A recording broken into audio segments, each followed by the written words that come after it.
দর্শক আসসালামু আলাইকুম। দর্শক আপনাদের প্রীতীয় শুভেচ্ছা জানিয়ে শুরু করছি আমাদের আজকের প্রতিবেদন। তো দর্শক দেখতেই পাচ্ছেন আমাদের সামনে এক আপু দাঁড়িয়ে আছে, আমরা তার গল্পটা শুনবো, জানবো আপু কেন আমাদের ইউটিউবের মাঝে আসলেন, তিনি কি বলতে চান। আপু আসসালামু আলাইকুম, কেমন আছেন? নাম কি আপনার? রেশমি, খুব সুন্দর নাম। রেশমি আপা ইউটিউবে কেন আসলেন? কষ্টে পড়ে আসছেন। সব মেয়েরা তো কষ্টেই পড়ে আসে, আপনার জীবনে কি কষ্ট একটু বলেন। আমার স্বামী আমাকে থেকে আরেকটা বিয়ে করছে, একটা বাচ্চা থেকে, আচ্ছা তার জন্য আইছি। আচ্ছা আচ্ছা, তো কতদিন সংসার করছিলেন? 2 বছর। 2 বছর। আচ্ছা, তো এখন কি আলাদা ঘর নিয়ে আছে নাকি বাপ মার সাথে থাকেন? আলাদা ঘর নিয়ে।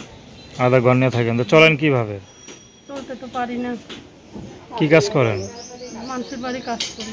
আচ্ছা, তো বিয়েটা কি প্রেম করে করছিলেন না বাপ মাই দিছিল? বাপ মাই দিছিল। বাপ মা দিছিল। দেশের বাড়ি কোথায়? নাটক। নাটোরে। আচ্ছা, তো এখন যে ইউটিউবে আসলেন মানে বিয়ে শাদীর জন্য না সহযোগিতার জন্য?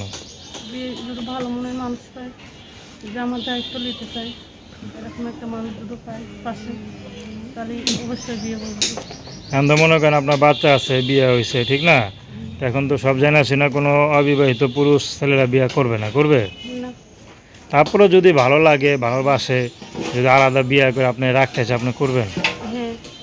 দেখলো অবিবাহিত পুরুষ, কিন্তু সে আপনার পছন্দ করলো বা আপনার কষ্টের কথা শুনে না তার একটু খারাপ লাগলো, সে যদি মনে করেন আপনার বিয়ে করে আলাদা রাখে, দেখো তার বাপ মার সাথে রাখতে পারবে না, কারণ সে তো অবিবাহিত, আপনার বিবাহিত। তো সে যদি আপনার গার্ডিয়ান হিসেবে পাশে থাকে, আপনি রাজি আছেন? হ্যাঁ, তার আগে। আচ্ছা, আপনার নাম কি বললেন? রেশমি। তো দর্শক, তার নাম্বারটা হচ্ছে 01344568176। আমি নাম্বারটা আবার বলছি 01344568176।